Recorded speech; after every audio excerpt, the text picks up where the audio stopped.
ન ભાવે આજ ભાવી બસ મારી મરજી આપણે આઘાત છે. તો જો સવારનું વાતાવરણ હાવ કેવું હોય છે, તડકો આવતો નથી અને ધુમ્મસ જેવું રહે છે આખો દિવસ. શું તમારે પણ આવો જ હાલ છે? તમે કોમેન્ટ કરીને કહી દેજો. અને એવું પણ જાણવા મળ્યું છે ઘણી જગ્યાએ હરખું આવે છે કે વરસાદ પણ પડ્યો છે જામનગર અને રાજકોટ જિલ્લામાં. એમ વર્ષની શરૂઆત થતાં જ વરસાદ તને પડવા મળ્યો એમ. આ એક પ્રદૂષણની નિશાની છે. શું કેવું તમારે? જ્યાં મનુષ્ય દ્વારા કરવામાં આવે છે આડેધડ બધું કે નહીં? શું કેવું તમારે?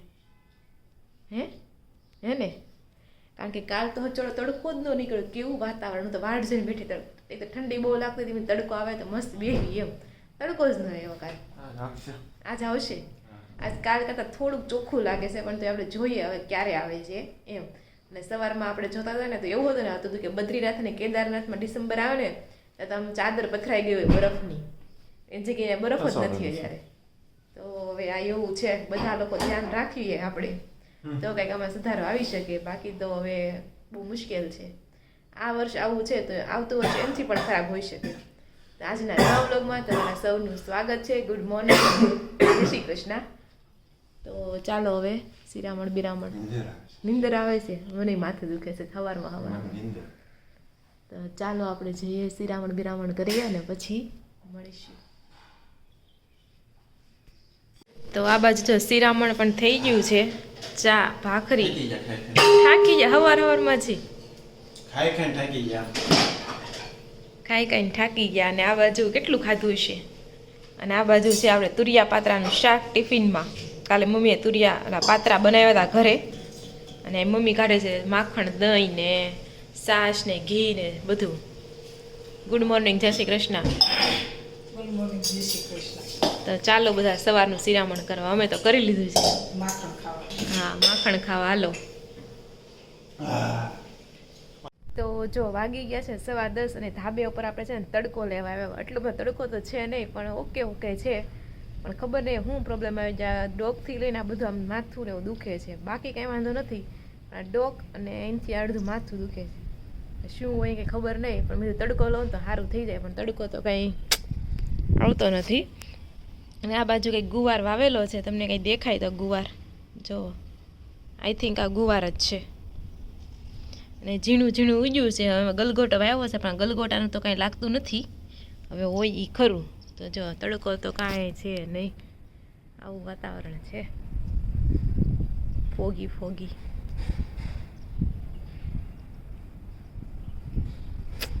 ચાલો થોડીક વાર તડકો લઈએ, હવે પછી મળીએ. તો વાગી ગયા છે 12:15 અને આપણે બપોરા કરવા માટે બેસી ગયા છીએ. જમવામાં જો આપણે મસ્ત મજાનું અહીંયા ટમેટા ને કેપ્સિકમ અને ચવાણું નાખીને મસ્ત આને ચોળવી નાખ્યું છે. અને હવે આને બનાવશું આપણે ફ્રેન્કી, અને આપણે રોટલી તળી નાખી છે. તો ફ્રેન્કી ખાવાની છે. અને આ બાજુ મમ્મીને છે એને મેચિંગની સાડીનું શાક, તુરિયા પાત્રાનું શાક છે. તો સવારે મમ્મીએ બનાવ્યું તુરિયા પાત્રાનું શાક. તો ચાલો બધા બપોરા કરવા માટે. વાગી ગયા છે 7 અને વાળુનો ટાઈમ થઈ ગયો છે. પણ વાળુમાં તો અહીં બને છે અત્યારે શું બને છે? વઘારેલા ભાત બને છે. જો સફેદ કેમ ફટાફટ દોડીને આવ્યા. 26મી જાન્યુઆરી હોય ને એવું લાગે. સફેદ ભાત, લીલા દાણા અને કેસરી ગાજર. તો શું કહેવાય? એમ નહીં, 26મી જાન્યુઆરી હોય ને. હા, રાષ્ટ્રધ્વજ જેવું. બહુ ગળ્યો છે મને લાગે. પેંડો એક ખાધો પણ મને લાગે ઈજ નડી ગયો છે. બહુ ગળ્યો છે. શરદી નથી પણ કાન બહુ દુખે છે. તો અહીંયા જો ભાતનો વઘાર કરવામાં આવી રહ્યો છે. પણ આ ભાત ખાલી એટલા જ છે પપ્પા પૂરતા. બાકીને અમારે જવાનું છે જમવા. તો જો અહીંયા છે ને મસ્ત મજાનો વઘાર થઈ રહ્યો છે.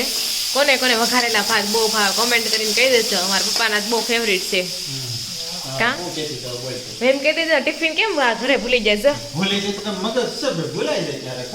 કયું ના બેઠા હતા ફોન ઘુમડતા હતા પણ ટિફિન ભૂલાઈ ગયું. ઠીક, કાંઈ નહીં. હવે તમારે કાલે ટિફિન ભરવું ને બીજું હું. હા તોય લઈ જાવ. 1 વાગે ખાઈ નવાય. નાસ્તો છે એટલે હાલે. તો બસ જો એવું છે તો અમારે જવાનું છે ઢોસા ખાવા માટે. મસ્ત મજા નથી પણ ઢોસા તો આપણે ખાઈ દઈશું, કારણ કે જેમ મને મજા ન હોય ને એમ તો હું વધારે ભાવે. આજ તો હું 3 રોટલી ખાઈ ગઈ, તમને ખબર છે? 3 રોટલી લે. રોજ ખાવાનું ખાવું કેમ ખબર? રોજ તો ન ભાવે હો ભાઈ. અને આ બાજુ જો કાનુડા ન ભાવે, આજ ભાવી બસ મારી મરજી. મેં ક્યાં તુરિયા પતરાનું શાક ખાધું? મેં તો ટમેટા, કેપ્સિકમ ને કરી નાખ્યું, સાતળી નાખ્યા, પછી સોસ લગાડીને. ભાવે નહીં એવું કઈ નથી, વાર નહોતું ખાવું, મારી મરજી, મારા મનનો મરલો. અને જો મસ્ત મજાના કાનુડાના વાઘા છે, જે આપણે હોળી આ કાનુડાના વાઘા તો બહુ યાદ રહી જાય. કાનાના વાઘા બનાવ્યા હોળી ધૂળેટી હાટુથી, અને બા ઓફ થઈ ગયા હતા એ દિવસે, એટલે આપણે વાઘા નતા પહેરે કા એ દિવસે. હું એ દિવસે જ હતું, હું આ વાઘા બનાવી લાવી એ રાતે સાંજે તો વહી ગયા બા. અને હમણાં આવશે નહીં હોળી નહીં, હવે હોળિકા દહન ના દિવસે હતું આપણે બેસણું. ના હવે ખબર ન હોય તો હું હમણાં એક વરસ થઈ જાય. હા તો જો મસ્ત મજાના ઘનશ્યામ મહારાજ ને લીલા મહેંદી કલર ના કપડા પહેરાવ્યા છે. અને જો બાની પુણ્યતિથિ નો કાર્યક્રમ હાલે છે. હે હા, બાના પુણ્યતિથિ ની વાત હાલી રહી છે. આ બાજુ છે ઝારો જે મને છે ને વિસીડો યાદ આવે. કેમ કહી દે હાલ, વિસીડો કેમ યાદ આવે? બે આંકડા હોય એટલે વિસીડો આપણે આઘાત છે એમથી, આપણે ક્યાં ગાંઠિયા બનાવવા છે? આઘાત છે તમ તારે એમથી. આપણે ભેગા પાડ લેવા થોડા કાઢીને પાડ. કોને પાડવા છે? કોણ પાડે છે? કોક પાડવા જવાના છે ને, ઓર્ડર લેવી છે તો જેને ઓર્ડર ગાંઠિયા પાડવા એને કહી દો. ના કોઈના ઓર્ડર નથી દેતા, આપણે તાર માતાના ઘરે જઈએ છીએ, કે બીજે નથી જાતા. હવે તમે ગાંઠિયા કીધું એનો શેતાનો હવાર ફોન આવ્યો છે. કે ભાઈ ઓલા ગાંઠિયા પાડ્યો ને યાર. ગાંઠિયા પાડવા છે ને બહુ રિસ્કી કામ છે. જોઈએ હોય અને મેં કીધું હું તો નથી પાડતી, તાર ફુવા પાડે છે. ઠીક છે, ફુવા જાહે પાડવા. હા તો હું ફુવા બે જાઉં. ઠીક તો એવું છે. આપણે હારે પાડી લેવાનું, બીજું હું? ના આપણે ક્યાં ખાય છે પણ એને એટલા કીધું બધા. કે 1.5 કિલો લેતા હો, 500 ના તમે લઈ જાયજો. મેં કીધું ના રે લઈ એમ કાંઈ એમ નથી લઈ જાય. આપણે કોઈ એટલું ખાતું નથી, પણ તમે ખાવશો એમ વાત છે. કાંઈ ખાતા નથી, પપ્પા એક ખાય છે, પપ્પા ને મમ્મી ખાતા હોય, તમને જ ભાડા નહીં કોઈ દી ખાતા. ફાફડી તો મારી હાટું લાવ્યા હતા ને, તો તમે શું કરા ખાવ છો? તે ફાફડીમાં ને ગાંઠિયામાં ઘણો ફેર હો. બે ખરખા ન લાગે સ્વાદ ખાવામાં તમ તારે, ભલે એમ ચણાનો લોટ હોય. તો કાંઈ નહીં, તમે કોમેન્ટ કરીને કહી દેજો તમને શું ભાવે છે, ગાંઠિયા ભાવે છે કે ફાફડી વધારે ભાવે છે. એકની કોમેન્ટ આવી કે તમે બાપુજીએ ગાડી લીધી હોય તમે ગાડી લઈ લો એમ. તારા બેન કોમેન્ટ કેવી કરીશ કોઈ કે ખબર છે? હું ઈ કે તમારે એટલું બધું સારું છે તો રાધિકાબેન ને હેલ્પ કરો ને કે એટલે એવી એને comment મોટી આવી. ગાડી લઈ ગયો ને Oh my God. લે, અમારે કાંઈ હેલ્પની જરૂર નથી, જે આપે છે રેડી જ છે. બાઈને લખીએ છે કોમેન્ટ. ઠીક. આજ સંદીપ નો વિડિયો મેં જોયો. બરોબર, મમ્મી તો બધી પહેલી જ comment comment વાંચે. પહેલી જ કોમેન્ટ ને મેં એમ લખી આવીશ કે તમારે એટલું બધું સારું છે તો રાધિકાબેન એક 4 વ્હીલ લઈ ગયો ને. તો થાય કા, વાળાએ કીધું પણ અમારે ફોર વ્હીલની જરૂર જ નથી. હો અમારે 4 વ્હીલ લેવી તો આગળ કાલે બુકિંગ કરી આવું તો થઈ જાય એમ છે, પણ આપણે કરવી નથી એટલે. હા, અમારે એવી કઈ તાત્કાલિક જરૂર નથી ફોર કે વ્હીલની. એને આમ છે સેટો સેટ કે જવા જોઈએ કે તે ફોર વ્હીલ થી કઈ સેટું છે એ નજીક ન થઈ જાય, દૂર જ રહેવાનું છે. કાંઈ નહીં, ચાલો સૌના મંતવ્ય છે આ તો બધા. શું ખાવશો એ તમે? ભાત. તો કાંઈ નહીં, ચાલો તો આપણે હવે જઈએ ને, એમ તો વાર લાગશે, ખબર નહીં ક્યારે જઈએ. ઢોસા ખાવા જાય છે ને તો હાલતા એને હાની ખાવી છે, ત્યાં જઈને તમે શું ખાય હોય એમ હું કહું છું. હાની ગમે. અને તો સંજયભાઈ પણ આવી ગયા છે, તો ચાલો હવે આપણે જઈએ. કેમ છે સંજયભાઈ? સંજયભાઈ સાંભળ્યા નથી, કાંઈ નહીં, ચાલો.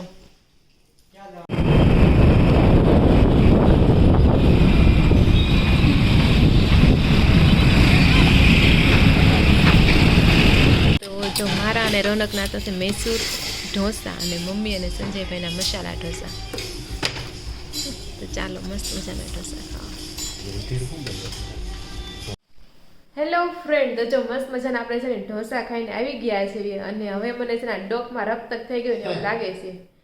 આમ નથી ફરતી, આમ તો ફરી આમ એટલી ફરે છે, પાછળ જોઈએ તો નથી જોવાતું એમ. તો આમાં હું શું કરી શકું ઘરગથ્થુ ઉપાય તમે કોમેન્ટ કરીને કહેજો. એમ તો બામ તો હું લગાડ્યું છે.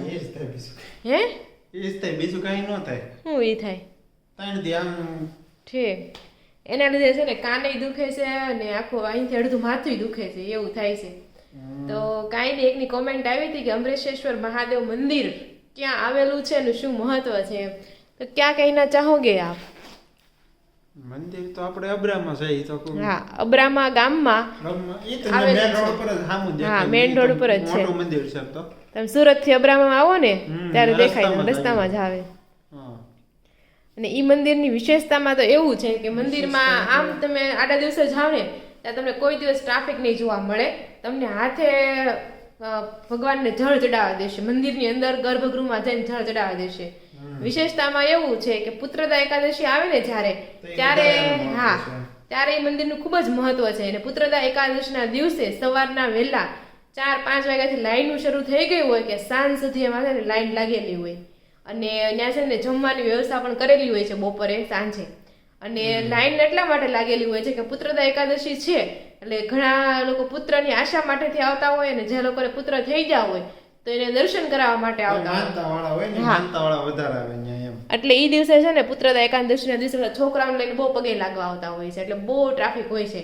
બાકી તમે આખા વર્ષમાં ગમે ત્યારે જાઓ ને કોઈ તમને ટ્રાફિક નહીં જોવા મળે, શાંતિથી દર્શન થઈ જાય મહાદેવના. પણ આ એક મંદિરની વિશેષતા છે. તો ચાલો આ સાથે આપણે આજનો વ્લોગ એન્ડ કરીએ છીએ. કાલનો વ્લોગ છે બહુ મસ્ત આવવાનો છે, તો કાલનો વ્લોગ જોવાનો ભૂલતા નહીં. તમને કાલના વ્લોગમાં જ ખબર પડશે. શું કેવું? કાલના વ્લોગમાં શું છે તમને નથી ખબર?